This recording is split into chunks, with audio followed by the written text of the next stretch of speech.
사랑하는 성도 여러분, 힘든 세상 속에 살아가시다가 6월의 셋째 주일을 맞아 함께 성전에 모여 하나님을 예배하니 마음이 어떠십니까? 참 좋습니다. 오늘도 믿음으로 고백하는 모든 주의 종들 가운데 하나님의 크신 은혜와 평강이 함께하기를 주님의 이름으로 축복합니다. 어떤 여성이 산딸이 임했습니다. 출산을 위해 병원에 입원하게 됩니다. 본격적인 산통이 시작되었습니다. 그녀는 견딜 수 없는 고통 속에서 남편을 향한 원망을 쏟아내기 시작했습니다.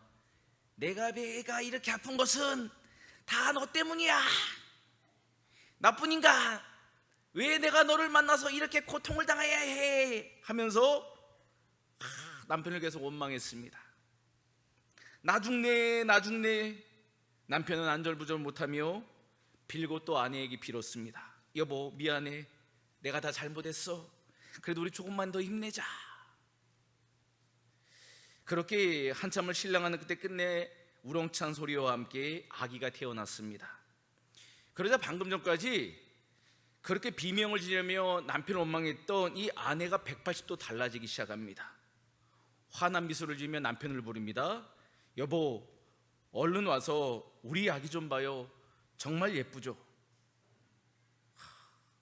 남편은 너무 감격스러워 아내의 손을 잡으며 이렇게 말했습니다. 여보, 고마워요. 이렇게 예쁜 아기를 보게 해줘서. 당신이 고생해서 낳았으니 아기 이름은 당신이 지어줘요 라고 남편이 부탁했습니다. 아내는 품에 안긴 아기를 한참 동안 바라보다가 이런 아이의 이름을 생각하게 됩니다. 불을 초에 아우 제자를 써서 초제라고 이름을 짓게 됩니다. 그래서 초제는 다음 동생을 간절히 보고 싶을 때 불리는 이름으로 중국 사람들이 많이 쓰는 이름 중 하나라고 합니다.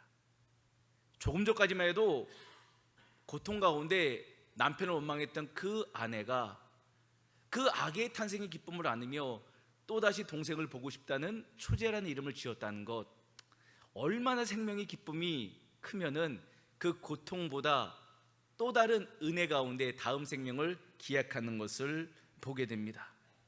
저도 자녀가 4명 있지만 제 머리가 이렇게 탈모가 된 것은 절대 제 아내가 제 머리를 만져서가 아닙니다. 하나님의 은혜로 계속 날이 갈수록 탈모가 되고 있어요. 방금 전까지 고통스러웠지만 다시는 애를 낳을 수 있는 은혜는 어디서 옵니까? 생명에서 오는 것입니다. 그래서 누구나 고생 끝에 낙이 온다는 것처럼 자녀를 양육함에 있어서 고통스럽고 힘들지만 또다시 버티고 다시 힘을 낼 수 있는 것이죠. 왜냐하면 자녀를 바라보며 이 자녀가 장성했을 때 우리에게 줄 그 기쁨을 바라보고 있기 때문입니다. 여기에는 소중한 영적 원리가 우리 삶에 담겨져 있습니다. 과정의 고통이 아무리 클지라도 그것을 참고 인내하면 궁극적으로 기쁨과 소망이 찾아오기에 지금의 고통은 그때 얻게 될 영광에 비교할 수 없다는 것입니다. 우리 신앙생활도 곰곰이 생각해 보십시오. 교회와 성도를 헌신하는 일이 때로는 버겁고 힘듭니다. 나도 모르게 마음속에 이런 질문이 떠오를지도 모르겠습니다. 굳이 이렇게까지 신앙생활 해야 하나? 나 하나 열심히 한다고 뭐 교회가 달라지겠어? 하는 의구심이 들 수도 있습니다. 무엇보다도 마땅히 해야 할 사역임에도 불구하고 회피하거나 다른 사람이 함께 반응해 주지 않을 때 시험에 들거나 영적 침체와 피로감에 빠질 수도 있습니다. 그럴 때 우리에게 필요한 게 무엇입니까? 바로 초제라고 이름을 지었던 이 어머니의 자세입니다.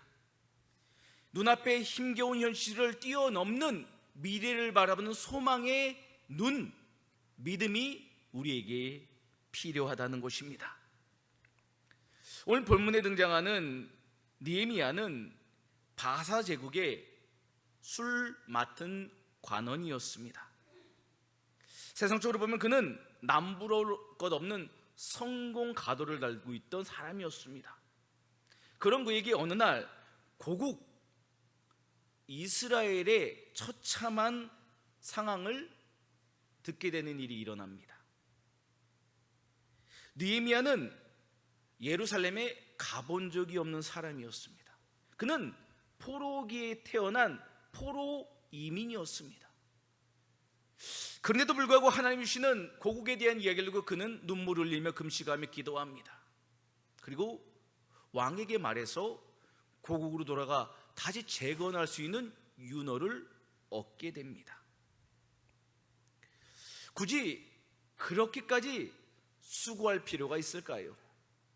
나라가 나에게 해준 게 뭐가 있는데 라면서 그런 이야기를 듣고 한 귀 닫고 한눈 감아도 되는 거 아닙니까? 하지만 그는 그렇게 하지 않았습니다. 고국의 소식을 듣고 그는 끝내 귀국합니다. 돌아옵니다. 그가 돌아와서 본 고국 예루살렘은 말로 듣던 것보다 더 처참한 상황이었습니다. 예루살렘 성벽은 무너져 내렸습니다. 성문은 불탔습니다. 남아있는 모든 동포들은 처참한 환경 가운데 살아가는 생활고를 겪고 있었습니다. 아마 느헤미야는 가서 성벽을 빨리 재건하면 그래도 살 수 있는 도시가 되지 않을까 생각했을지도 모르겠습니다. 하지만 자신이 와서 본 현실 상황은 단순히 고쳐 쓰는 리모델링으로는 감당할 수 없는 상황이었습니다. 예루살렘 성벽은, 도시는 리빌딩이 필요했습니다. 리빌딩은 리모델링이 아닙니다. 겉모습만 보기 좋게 대충 고쳐 쓰는 리모델링이 아니라 기초부터 다시 점검하고 잘못된 구조를 뜯어 고쳐 세력과 경고에게 세워나가는 과정이 바로 리빌딩, 근본적인 재건인 것입니다. 느헤미야는 성벽 리빌딩을 시작합니다. 다시 우리는 느헤미야 성벽 리빌딩을 바라보면서 우리의 영적 성벽을 바라보길 바랍니다. 우리 개인의 영적 성벽은 안전합니까? 우리 가정의 성벽은 안전합니까? 우리 교회의 영적 성벽은 안전합니까? 우리에겐 어떤 리빌딩이 필요한 것입니까? 오늘 말씀을 통해 우리 삶 가운데 무너진 영적 성벽을 다시 견고하게 세워 올리는 신앙생활 리빙딩의 영적 원리를 함께 생각해 보고자 합니다. 자, 11절부터 16절 말씀을 읽진 않겠습니다. 이 본문의 말씀을 통해서 알게 되는 신앙생활 리빌딩의 원리 첫 번째는 바른 영적 진단이 있어야 한다는 것입니다. 느헤미야가 지내던 수산에서 예루살렘까지 오는 거리는 약 3개월 정도 걸립니다. 긴 여정에 피곤할 만도 했지만 총독 느헤미야는 3일 쉬고 밤중에 일어나 예루살렘을 시찰합니다. 누구에게도 알리지 않았습니다. 누구에게도 계획을 말하지 않았습니다. 조용히 둘러보았습니다. 그렇게 두 발로 걸으며 직접 확인한 예루살렘 현실은 참혹했습니다. 성벽은 다 무너졌고 성문은 불탔으며 짐승이 지나갈 길조차 없을 정도로 황폐해졌습니다. 그런 예루살렘의 상황을 느헤미야는 두 단어로 이야기합니다. 바로 공경과 수치입니다. 그렇다면 왜 느헤미야는 공경과 수치라는 단어를 통해서 무너진 현실을 대변했을까요? 성경에 쓰이는 이 단어의 의미는 어쩔 수 없이 만난 불행을 말하지 않습니다. 무언가 잘못된 원인과 결과로 인해 있어서는 안 되는 모욕적인 일이 발생했을 때 일어나는 용어가 바로 공경과 수치라는 거예요. 있어서는 안 되는데 왜 일이 일어났을까? 하나님의 백성인데, 하나님의 공동체인데, 주의 교회인데 왜 이런 일이 일어났을까? 탄식하며 쓸 수 있는 단어가 바로 공경과 수치입니다.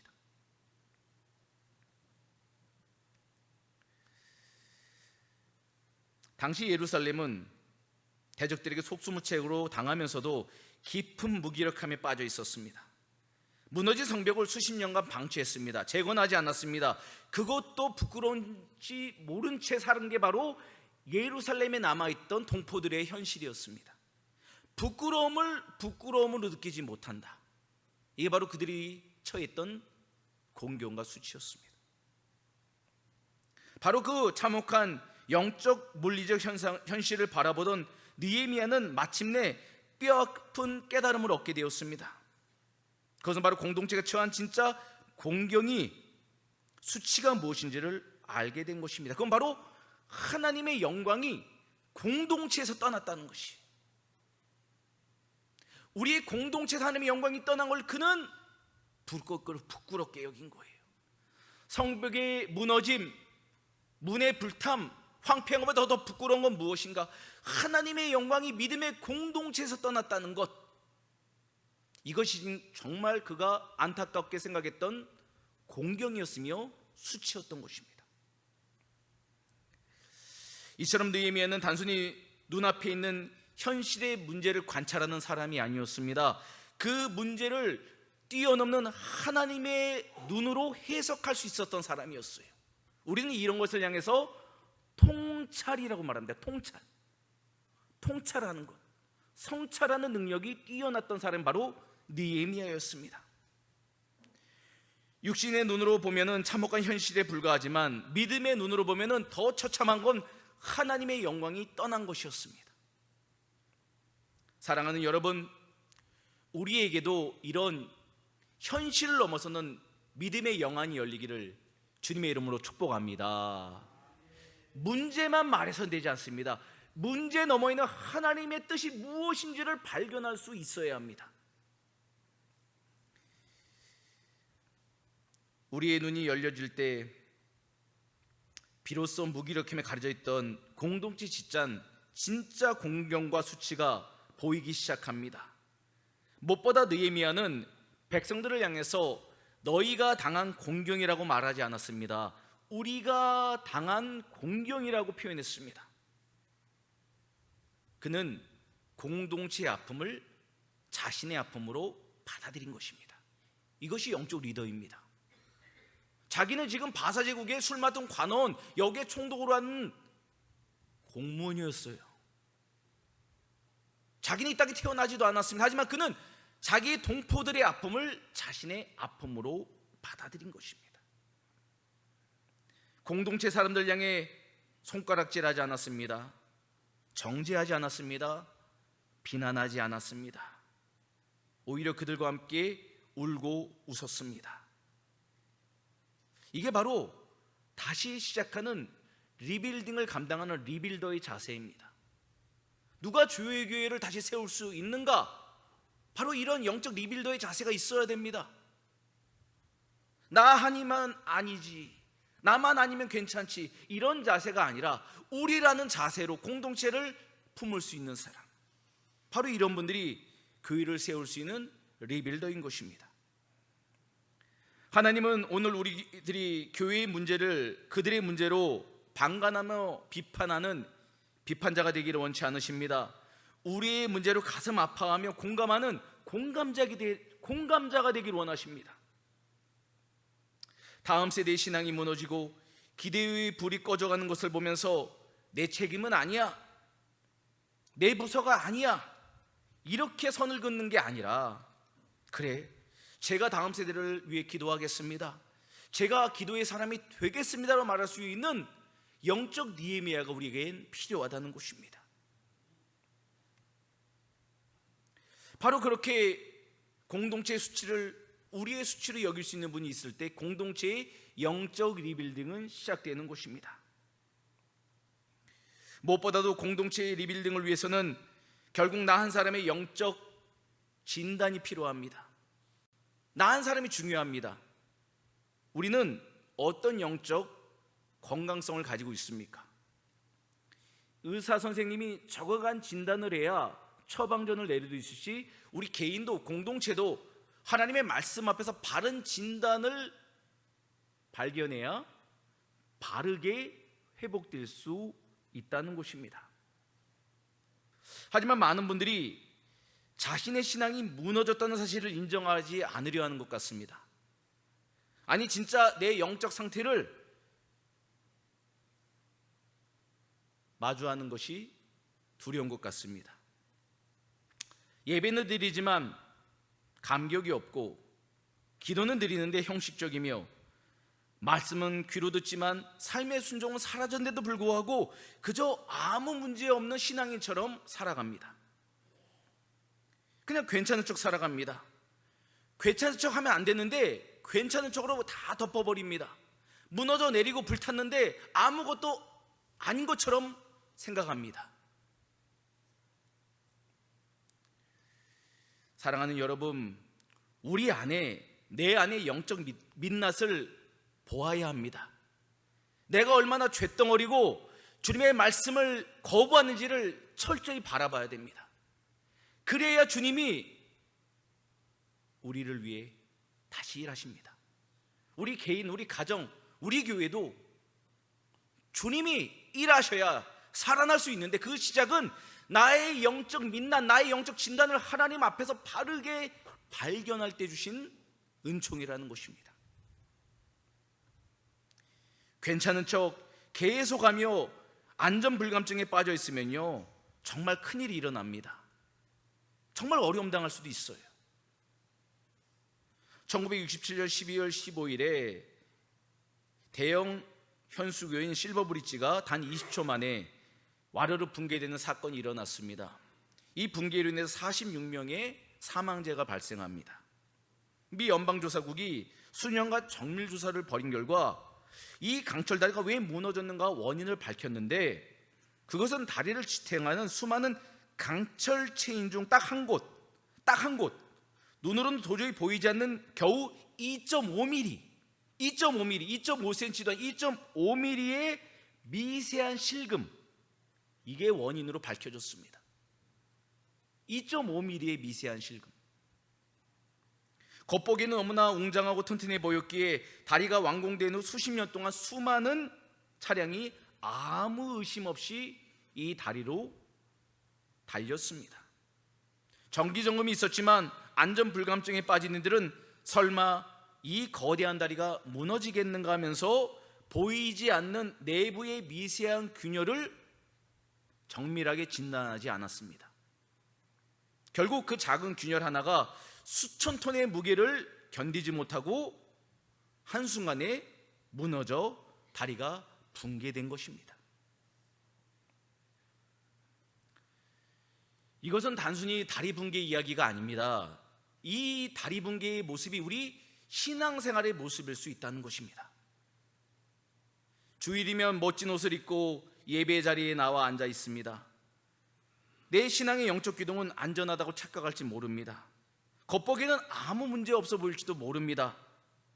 그런데 이런 질문 한번 던져보겠습니다. 우리 개인의 골방의 기둥이 세워져 있습니까? 골방의 기둥. 말씀 읽는 걸 통한 지붕이 세워져 있습니까? 순종을 통한 기반은 다져져 있습니까? 자, 제가 드린 이 모습이 집의 모습입니다. 이것이 없다면 지금 우리 영적인 성벽, 우리 영적인 성전은 지금 어떤 모습일까요? 균열이 가고 있지 않을까요? 아니, 혹여 무너져 내리지 않았습니까? 그래서 우리는 더 이상 방치하면 안 됩니다. 남들도 다 이 정도 하는데요, 목사님. 그냥 적당히 하죠 라면 말할지 모릅니다. 하지만 영적 상태를 외면해서는 영적인 진보와 성장과 성숙과 그리스도인다운 삶은 일어날 수 없습니다. 인생의 작은 태풍이 불어오고 삶의 무게가 조금만 더 실려도 견고히 보였던 신앙생활, 신앙인들이 무너져 내리는 이유는 다 영적 진단을 회피했기 때문입니다. 오늘 이 시간 느헤미야처럼 우리 신앙에 무너진 균열이 하나님 앞에서 정직하게 발견되기를 간절히 소망합니다. 주님, 제 영혼에 무너진 성벽을 주님 아니시면 안 됩니다. 주님, 이 시간 제 마음을 긍휼히 여겨 주십시오. 제 마음을 주님 다시 주 안에서 성전으로 세워주십시오. 다시 주님 앞에서 온전히 고백하며 신앙생활 리빌딩을 시작하는 우리들이 되기를 주님의 이름으로 축복합니다. 두 번째 볼 말씀은 17절부터 20절인데 읽지는 않겠습니다. 두 번째 본문을 통해서 설교하게 되는 신앙생활 리빌딩의 두 번째는 결단하고 실천해야 합니다. 현장을 정확히 파악한 느헤미야는 백성을 향해서 자, 예루살렘 성을 재건하여 다시는 수치를 당하지 말자라는 공동체 비전을 선포합니다. 그리고 자신이 이 자리에 오기까지 하나님이 어떻게 역사하셨는가를 하나님의 이야기를 간증합니다. 하나님이 이렇게 왕의 마음을 돌이키시고 이렇게 나를 이렇게 오게 했습니다. 여러분, 그는 자신을 자랑하지 않았습니다. 지금까지 지내온 하나님의 은혜를 포로 공동체, 낭망하고 낙심한 동포들에게 이야기했습니다. 우리 여기서 중요한 원리를 발견하게 됩니다. 이건 무엇인가? 리빌딩은 인간의 리더십이 아니라는 겁니다. 영적 리빌딩은 하나님의 손안에 있다는 것입니다. 느헤미야는 하나님이 어떻게 하셨는가를 끊임없이 이야기합니다. 자기 능력을 자랑하지 않았습니다. 하나님의 손을 의지하는 이야기만 합니다. 그래서 하나님이 왕의 마음을 바꿔주시고 막힌 길도 하나님이 열어주시고 다시 돌아오게 하신 분도 하나님이심을 이야기했습니다. 이 뜨거운 간증을 듣자 그동안 패배주의와 무기력에 젖어있던 공동체 사람들의 마음에 불이 붙기 시작했습니다. 그리고 그들이 입에서 이런 고백이 터져나옵니다. 자, 일어나 함께 건축합시다. 느헤미야뿐만 아니라 함께 그의 간증을 듣고 있던 동포들이 결의하고 일어납니다. 우리가 앞에 살펴본 것처럼 영적 문제를 진단했다면 진단한 것만으로, 아는 것만으로 그쳐서는 안 됩니다. 반드시 결단이 있어야 하고, 결단한 후는 반드시 실천이 동반돼야 됩니다. 신앙생활은 저절로 회복되지 않습니다. 다시 시작하겠다는 새로운 출발로 나아가야 합니다. 다시 기도의 자리에 우리의 무릎을 꿇고 다시 말씀을 펼쳐 우리가 읽어야 합니다. 다시 무너진 예배의 자리도 우리가 지켜야 됩니다. 다 우리가 해야 될 사명인 것입니다. 무너진 예루살렘 성벽도 하루아침에 쌓아 올릴 수 없습니다. 성벽 돌의 한 돌 한 돌을 매일매일 꾸준히 쌓아 올려야 되듯이 우리의 영적인 성벽, 우리 교회의 영적인 성벽도 한순간에 쌓아 올릴 수 없습니다. 매일매일 기도하고 매일매일 말씀과 순종으로 나가는 한 사람이 일어날 때, 두 사람이 일어날 때, 세 사람이 일어날 때, 우리 모두가 함께 일어날 때 교회의 영적 성벽은 회복될 줄 믿으시길 바랍니다. 근데 이 말씀이 이렇게 끝나면 좋은데 우리가 여기서 기억해야 될 게 있습니다. 우리가 이렇게 결단하고 시작하려면요, 사단 마귀가 그냥 두지 않습니다. 대적들이 반드시 일어납니다. 오늘 말씀 19절에도 보면 호론 사람 산발랏, 암몬 사람 도비야, 아라비아 사람 게셈이 나타납니다. 이들은 주의 공동체, 주의 교회가 회복되는 것을 기뻐하지 않습니다. 그래서 하나님의 백성들을 업신여기는 말, 비웃는 말, 조롱하는 말, 낙심케 하는 말을 끊임없이 쏟아냅니다. 그들은 공동체를 낭망하게 만들려고 이 비전이, 이 거룩한 영적 성벽의 리빌딩을 완수하지 못하게 하라고 말들을 지어 퍼뜨립니다. 이게 바로 사단의 전략입니다. 사람 이면에 있는 사단을 바라봐야 합니다. 사단은 예나 지금이나 똑같이 일합니다. 상황과 문제를 크게 부풀려서 결국 우리의 마음을 낙심하게 만들어 주님이 주신 비전을 이루지 못하도록 만드는 전략이 사단의 전략인 것입니다. 영적인 안진뱅이야, 너희는 어떤 것도 할 수 없어 라고 우리를 계속 가스라이팅합니다. 우리는 주 예수 그리스도는 영적 거인이고 하나님의 위대한 사람인데도 불구하고 계속 가스라이팅합니다. 너희가 그렇게 해봤자 무너졌잖아, 흩어졌잖아, 싸웠잖아, 지난주에도 골프 치러 다른 데 갔잖아.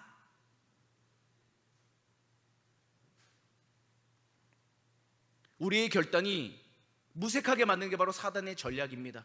오늘 우리가 예배 마치고 일어나자마자 사단은 또 우리 마음에 그렇게 속삭일 것입니다. 또 우리 마음을 분냄으로 일으킬지도 모릅니다. 하지만 사랑하는 여러분, 낙심하지 마십시오. 낭망하지 마십시오. 이런 영적 난망의 이 과정을 우리가 주님의 뜻 안에 보면요, 이것도 더 좋아지는 과정에 불과하다는 것입니다. 누구나 영적 공격을 받게 됩니다. 저도 받고 우리 누구나 다 영적 공격을 받게 됩니다. 설교 형태자를 불렸던 19세기 영국 교회의 대붕을 이끌었던 찰스 스펄전 목사님이 계십니다. 이 목사님은 평생 많은 사람을 주님께로 인도했던 목사님이었습니다. 하지만 그는 말년에 극심한 우울증과 낙심이라는 마귀의 영적 공격에 시달려야만 했습니다. 그래서 그는 별세하기 전 믿음의 동역자들에게 편지를 보내는데, 그때 그 편지의 내용을 보면 마귀가 심어주는 낙심과 고통에 관하여 이렇게 설명하고 있습니다. 사탄은 나에게 찾아와 내가 설교한다고 영국이 변하겠느냐, 내 설교를 듣는 이들은 다 형식적이다라며 밤마다 속삭입니다. 나는 침대 밑에 엎드려 사탄이 주는 이 낙심의 무게와 매일 처절한 피 흘림의 전쟁을 벌이고 있습니다 라고 동역자들에게 편지를 보내게 됩니다. 저는 이 편지를 읽으면서 가슴이 뭉클했어요. 이 시대를 바라보면서 설교한다고 성도가 바뀝니까? 라고 말하는 분들이 너무 많아지는 것 같아요. 저는 가끔 그런 얘기를 들을 때마다 내가 왜 이렇게 주중에 계속 뼈를 갈아가면서 왜 설교를 준비할까라는 의구심이 들 때가 한두 번이 아니에요. 나는 왜 어젯밤에도 12시에 넘어 들어가야 되지? 나는 왜 새벽 설교를 위해서 왜 이렇게 준비해야 되지? 어차피 말씀 듣고 변화되지 않을 거면은 대충 하면 되지 않을까라는 낙심이 될 때가 많이 있습니다. 스펄전 목사님의 이 글을 보면서 저는 참 그래서 마음이 너무 위로를 받았어요. 야, 누구나가 이런 어려움과 공경을 받는구나. 그러면 제 마음에 주신 마음이 뭐냐면, 말씀만이 성도를 바르게 세울 수 있음을 알게 하셨다는 거예요.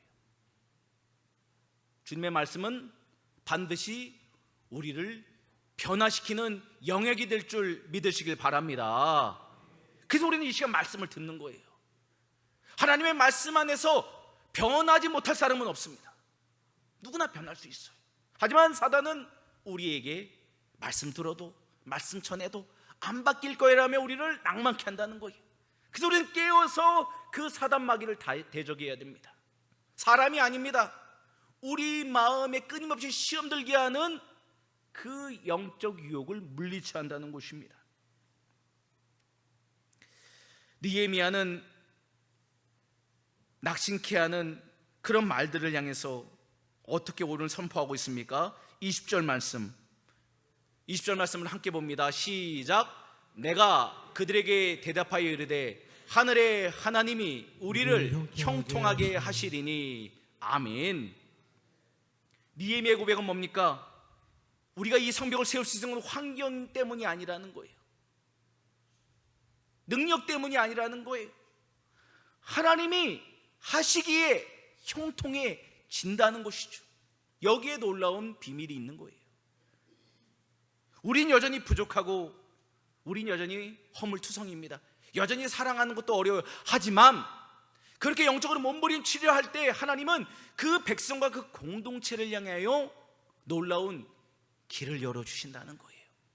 우리가 계획하지 못했던 놀라운 미래를 우리에게 알게 하신다는 것이죠. 다른 말로 하면은 느헤미야는 사람을 의지한 것이 아니라 하나님이 그렇게 하실 것을 믿으며 하나님을 붙잡자라고 공동체 성도를 향해서 외치고 있는 것입니다. 그렇습니다. 신앙생활 리빌딩의 진정한 주체는 우리가 아닙니다. 우리 하나님이십니다. 오늘 우리는 느헤미야 모습 속에서 우리 인생을 재건하러 오신 예수님을 만나기를 바랍니다. 느헤미야는 돌로 무너진 예루살렘 성벽을 보며 마음이 아파 울었지만 우리 주님은 죄와 사망으로 무너진 우리 인생을 불쌍히 여기시고 이 땅에 성육신이 나서 우리에 내려오셨습니다. 느헤미야는 무너진 돌 성벽을 재건했지만 예수님은 무너진 하나님과의 끊어진 영적 성전을 우리를 위하여 친히 재건하셨습니다. 무엇보다 느헤미야는 인간의 손으로 예루살렘 성벽을 세웠지만 우리 주님은 3일 만에 부활하심을 통해서 사망 권세를 이기시고 주님이 주시는 교회와 하나님의 백성을 세우셨습니다. 그러므로 우리 신앙생활 리빌딩의 진정한 재건자는 우리의 의지와 노력이 아닌 오직 예수 그리스도임을 분명히 믿어야 합니다. 사랑하는 여러분, 우리 결단과 노력이 때로는 부족해 보일 수 있지만 결코 낙심하지 마십시오. 낭망하지 마십시오.